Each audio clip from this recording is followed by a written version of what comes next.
আসসালামু আলাইকুম। এখানে একটা আয়তাকার ভূমি দেখতে পাচ্ছেন। আমরা আমাদের এর আগের ভিডিওতে আমরা এরকম একটা আয়তাকার ভূমিকে আমরা হচ্ছে শতাংশে পরিমাপ করেছি। মানে এখানে কত শতাংশ জমি রয়েছে সেটা পরিমাপ করেছি। এখন আজকে আমরা যে এখানে যে দৈর্ঘ্য প্রস্থগুলো দেখতে পাচ্ছেন, এগুলো কিন্তু আমরা ফুটে দেখতে পাচ্ছেন। তো এই আয়তাকার জমিতে আমরা কত কাঠা জমি রয়েছে আমরা সেটা আজকে পরিমাপ করব। তো চলুন আমরা শুরু করি।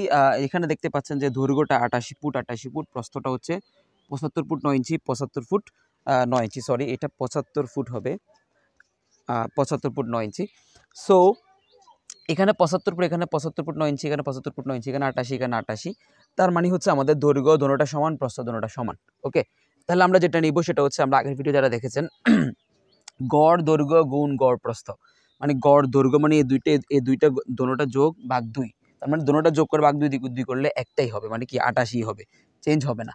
কারণ যদি এখানে ৯০ হইতো, এখানে যদি ৮৮ হতো তাহলে ৮৯, গড় করলে ৮৯ হইতো। এখন যেহেতু দুটোটা সমান তাহলে গড় করলে চেঞ্জ হবে না, এই জন্য আমরা যে কোনো একটা ধরে নিব। আবার গড় প্রস্থ যেহেতু দুটোটা সমান আমরা যে কোনো একটা ধরে নিব। ওকে, যারা আলটিমেটলি ম্যাথে ভালো তারা বা জ্যামিতিকে ভালো তারা এগুলো খুব ইজিলি বুঝে যাবেন।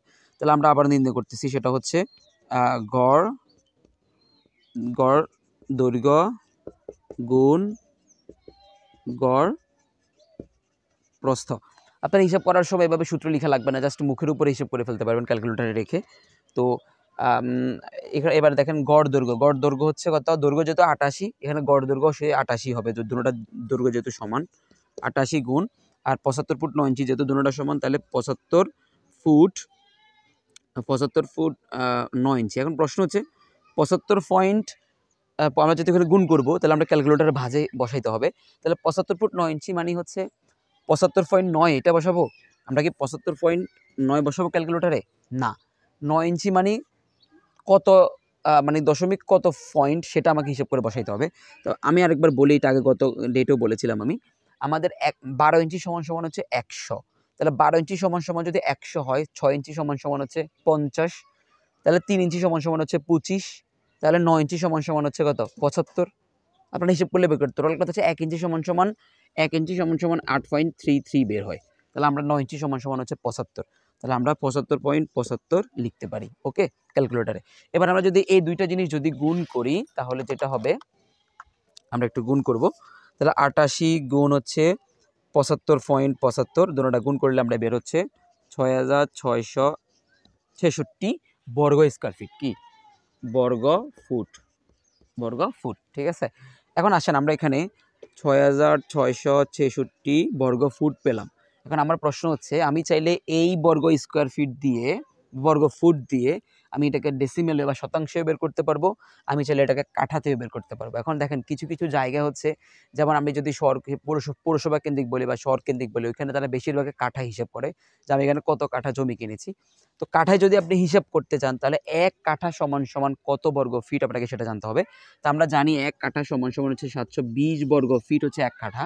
তাহলে ১ কাঠা সমান হচ্ছে ৭২০ বর্গ ফিট। যেমনি ৪৩৫.৬০ বর্গ ফিট সমান হচ্ছে ১ শতাংশ, তেমনি হচ্ছে ৭২০ বর্গ ফিট সমান হচ্ছে ১ কাঠা। তাহলে আমরা এটাকে যদি ৭২০ বর্গ ফিট দিয়ে যদি ভাগ করি, তাহলে ভাগ হচ্ছে ৭২০ বর্গ ফুট, তাহলে হচ্ছে ৯.২৫৮ আছে। তাহলে আমরা ২.৬ নিয়ে নিচ্ছি। তাহলে ৯.২৬ কাঠা, ৯.২৬ কাঠা। ওকে, তাহলে এবার আসেন আমাদের এখানে হচ্ছে ৯.২৬ কাঠা সম্পত্তি আমরা পেয়েছি। আর আমরা চাইলে এটাকে আবার কি শতাংশ হিসাব করতে পারি। শতাংশ যদি হিসাব করে থাকি তাহলে ৬৬৬৬ ভাগ হচ্ছে ৪৩৫.৬, তাহলে আমরা এখানে ১৫.৩০ শতাংশ জমি এখানে পাবো। তো এই ছিল ভিডিওস। যদি আপনাদের কোনো বুঝতে অসুবিধা হয়ে থাকে তাহলে অবশ্যই কমেন্টস করবেন, এবং আপনাদের যদি এর চেয়ে ডিফিকাল্ট বা এর চেয়ে আরও ডিফারেন্ট ছবিতে কোনো জমি মাপার প্রয়োজন হয়ে থাকলে তাহলে আপনারা চাইলে ছবি তুলে আমাকে কমেন্টস করতে পারেন, আমাকে ইনবক্স করতে পারেন, আমি সেই অনুযায়ী আপনাদেরকে ভিডিও বানিয়ে দেখাবো। ইভেন যে কোনো মানে ল্যান্ড ল সম্পর্কে যে কোনো ধরনের আইনি সেবা পেতে আমাকে যে কোনো সময় কল করতে পারেন, আমি ফোনে সার্ভিস দেওয়ার চেষ্টা করব। আর আমার এরিয়া হচ্ছে নোয়াখালী, ফেনী, লক্ষ্মীপুর। আমি এই ৩ এরিয়ার মধ্যে হচ্ছে জায়গা জমি পরিমাপ করি সরজমিনে গিয়ে।